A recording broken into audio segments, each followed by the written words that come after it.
Since I was young, there was always one thing that frightened me more than anything else. Demons, creatures, twisted monstrosities from hell. None of them came close. What really haunted me was the moment Mr. Barlow opened his unholy eyes and stared straight down the camera. I'm talking about Salem's Lot, directed by Tobe. Those eyes weren't just scary, they felt raw.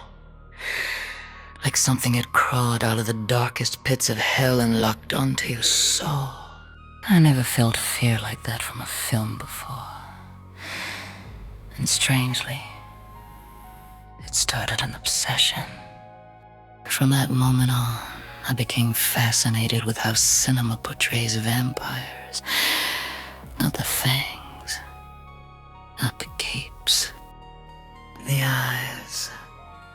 So today, I want to share that fascination with you. This is my personal tour through vampire eyes and film history. These are my favorites across decades of cinema. Let's take a look into a side of horror we rarely stop to study.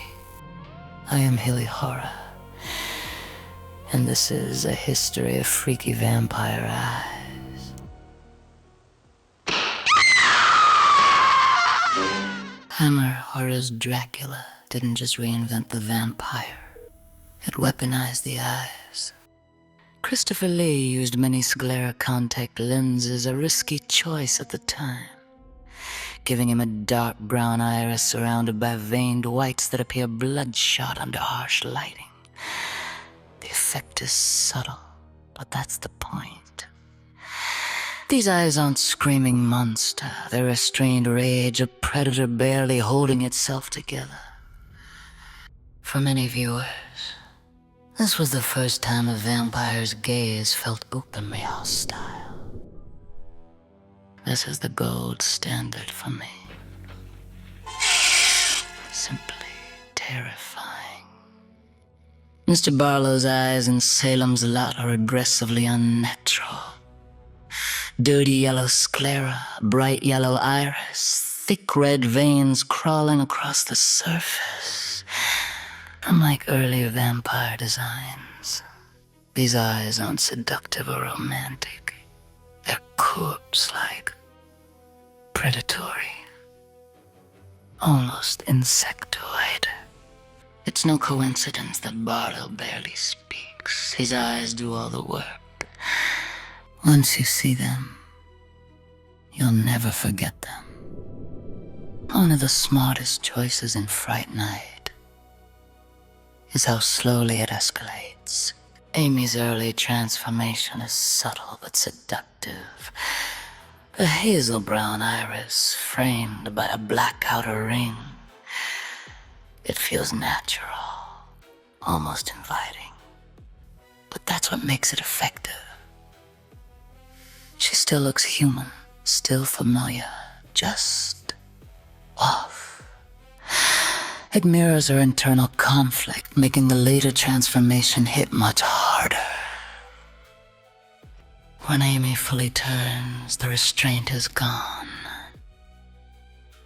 Her many sclera lenses create a blazing orange iris, surrounded by yellow and finished with a bright red limbo ring. It's loud, unnatural, and impossible to look away from. This is the moment the film stops pretending vampires can blend in. Don't you want me anymore? Welcome to Fright Night. Jerry's eyes are chilling. A vivid orange iris with a fierce dark red limbo ring. Bold, predatory, and instantly memorable. Fright Night didn't just give us one iconic vampire. It gave us the blueprint for vampire eyes in the 80s and beyond. His look became a template for vampire films for years to come. Regine's eyes in Fright Night Part 2 echoed Jerry's, Dark orange at the edge, lighter near the center. A smoother gradient and subtle shimmer make them both familiar and refined, and the fits regime just fine. Perfectly refined.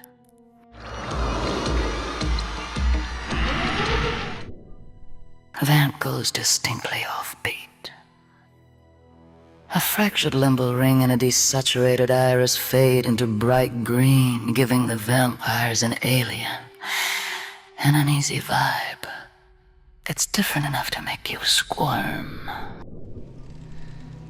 Drink some of this, Michael. Be one of us. The Lost Boys takes a different road. Instead of bold colors, the lenses use neutral tones with heavily fractured limb blings. The lack of eye movement gives the vampires a stiff, dead-eyed stare. It's a brilliant choice. These characters are young, stylish, and fun, but their eyes betray them completely. In contrast, Interview with the Vampire goes subtle. Rather than extreme colors, the vampires are marked by an enlarged black limbal ring. It gives the eyes depth and intensity without pushing them into monster territory. This fits the film perfectly. These vampires aren't jump scares, they're tragic, seductive, and eternal. Marie's eyes in Innocent Blood might be the most experimental on this list. Highly reflective lenses combined with rapidly shifting lights create a strobing effect across the iris. It almost feels alive. The result is chaotic and aggressive, animalistic.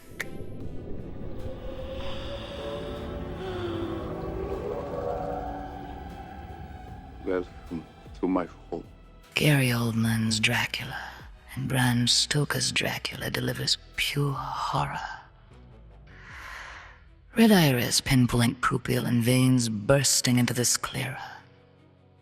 The effect is painful and intense. A true monster's gaze. Thirsty, angry, and furious. Santanico pandemonium, and from dusk till dawn goes full creature feature. To slavery. Vertical slit pupils and decorative rings signal her inhuman nature. These eyes say, don't get too close. In the follow-up to Dusk Till Dawn, the classic vampire design returns, but with sharply defined iris lines. It's familiar, yet visually harsher, giving the eyes an almost carved appearance. The blood god's coming, and after tonight, you people are fucking history. When Deacon Frost becomes La Migraine Blade, his eyes turn solid blood red. Simple CGI, but striking. Pure, supernatural power, no subtlety required. A Reapers and Blade 2 are a masterclass in visual storytelling. A blood-red limbo ring threaded with veins surrounds a pale iris and pinpoint pupil. It makes them look sick, diseased, which is exactly the point. These aren't just vampires, they're vampires that hunt other vampires. Dracula's eyes and Blade Trinity have angled vertical slits. It's a subtle but effective twist. Instantly makes him look more animal than human. Una's purple eyes and Vampires Los Muertos pop on screen. Classic base design with bold color, mesmerizing, unnatural, and impossible to forget. Minimalist vampire design in Vampires the Turning. No limbo ring, just a pale blue iris, simple, but gives an unsettling undead feel. Lazy or genius, who's to say? Don't play coy with me, princess. Van Helsing goes creative. A red-tinged limbal ring, fractured lines, and a green iris fading to dull at the center. Disturbing yet oddly beautiful. 30 Days of Night strips the eyes back to pure menace. The iris and pupil collapse into a single black void edged with a faint red glow. There's no emotion here. No seduction, just hunger. Love it or hate it, Twilight made a deliberate design choice. Reflective brown lenses with defined iris lines and a strong limbal ring create warm, inviting eyes. These vampires aren't meant to scare you. They're meant to make you feel safe. Which might be the most unsettling choice of all. Screeching. Ah! Ha, ha, ha! Now you are vampire. And it was Peter. A classic vampire eye with a twist in what we do in the shadows. It's that classic look with a bright red limbal ring on pale iris, creepy, comic, and oddly timeless. This gave Peter the perfect ancient vampire look. Just stay out of the sunlight, Peter. It doesn't suit your complexion. So, what have we learned from staring into the abyss of vampire movie eyes? Whether it's the subtle shimmer of tragedy in Interview with the Vampire, the pure animal menace of 30 Days of Night, or the psychedelic nightmare of innocent blood, the eyes are always the window to something monstrous or heartbreakingly human. From hand-painted contacts to dodgy CGI, every era puts its own stamp on what makes a vampire terrifying. Sometimes it's all about seduction. Sometimes it's pure predator. And sometimes it's just about looking damned good. But one thing's for sure. Vampires might come and go, but their eyes will always haunt us. Whether they're bloodshot, glowing, or just a bit too friendly. If you enjoyed this fang-filled journey through horror history, give us a like, subscribe, and let me know in the comments. Which pair of vampire eyes would you least like to see staring at you in the dark? Stay spooky, keep your curtains closed, and I'll see you next time on Horrorland. See ya.